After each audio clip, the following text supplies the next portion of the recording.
Welcome back to Rushdown Radio, where we punch up, not down. February 5th, 2009 marked the beginning of what we would come to know as the Soulslike genre. Demon Souls may not be where the genre exploded in popularity, but it planted the seeds from which Dark Souls would grow, ushering in one of the most misunderstood genres in gaming. I say misunderstood because it's rare to see other games truly capture what makes Dark Souls and From Software titles so special.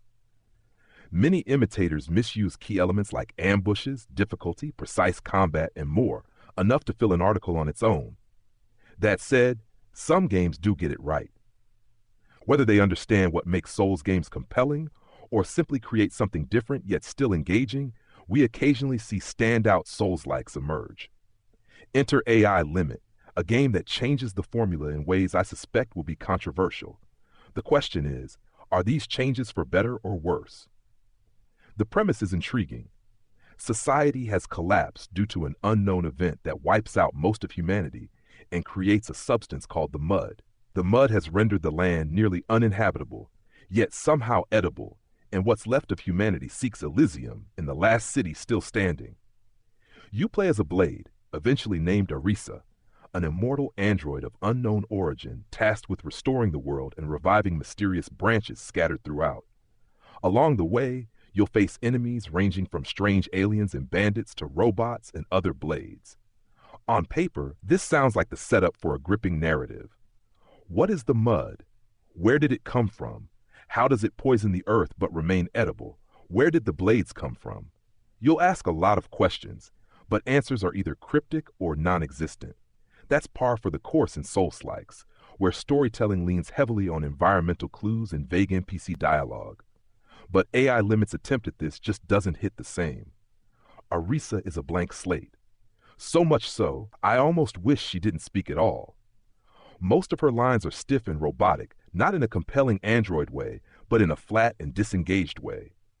Thankfully, the world itself makes up for her shortcomings. From sewer depths to cliffside towns and floating sky cities, the environments are visually interesting and beg exploration. Scattered notes and brief but poignant NPC encounters add texture to the world. A botanist who's never seen a tree, a devout girl searching for her parents. Fleeting but memorable moments. The story isn't carried by its protagonist, but by the questions and ideas that linger as you journey through its 30 or so hours. Let's get this out of the way. If you're looking for a brutal Souls-like experience that'll chew you up and spit you out, this isn't it. AI Limit is probably one of the easiest Soulslikes out there, and honestly, that's not a bad thing. It's a solid answer to the age-old debate over whether Souls games need an easy mode.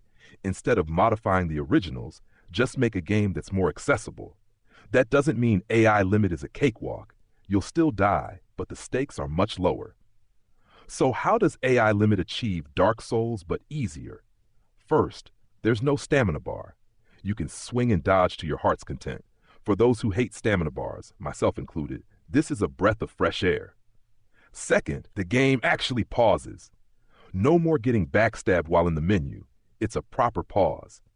That might disrupt tension for some, but honestly, games should pause when you pause. Lastly, dying isn't punishing.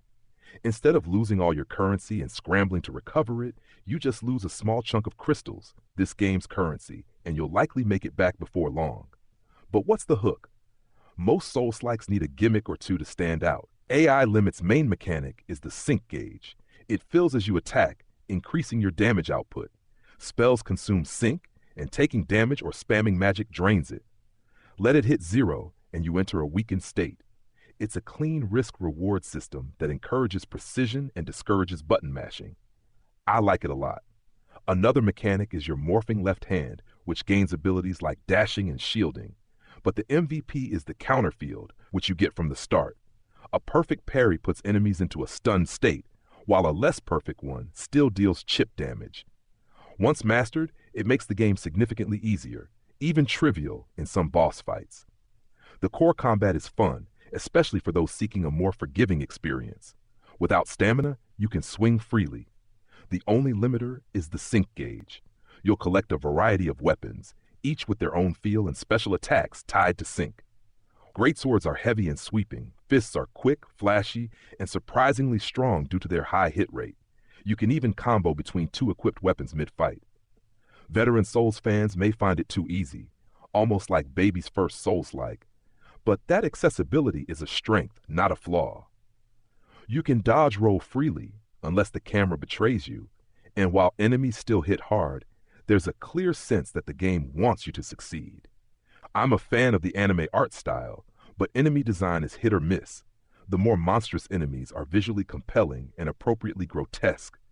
Others are just guy in rags or robot. The art direction is strong, but the designs aren't always memorable, even by its own standards.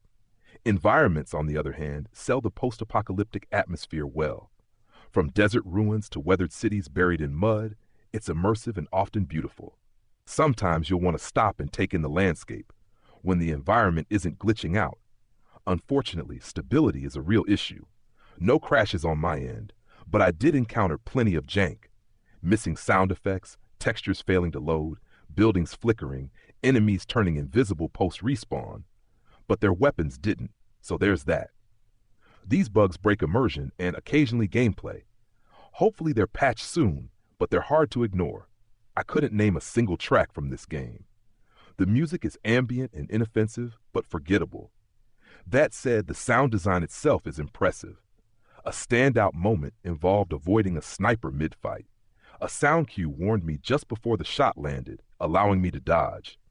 Details like the bubbling mud when you die or the scrape of metal on metal during combat elevate the experience. Explosions are a bit weak, but that's a nitpick. What isn't a nitpick is the voice acting. Performances range from lifeless to bizarrely over the top. Arisa's monotone delivery doesn't do her character any favors. Yes, she's an android, but there's a way to deliver robotic lines with depth. This ain't it. No standout performances here, just a spectrum from serviceable to please stop talking. Thankfully, dialogue is sparse, but it still makes some cutscenes rough. Enjoyed the review? Don't forget to like, comment, and subscribe to Rushdown Radio on YouTube for more gaming news, reviews, and insights. May your adventures be filled with epic quests and legendary victories.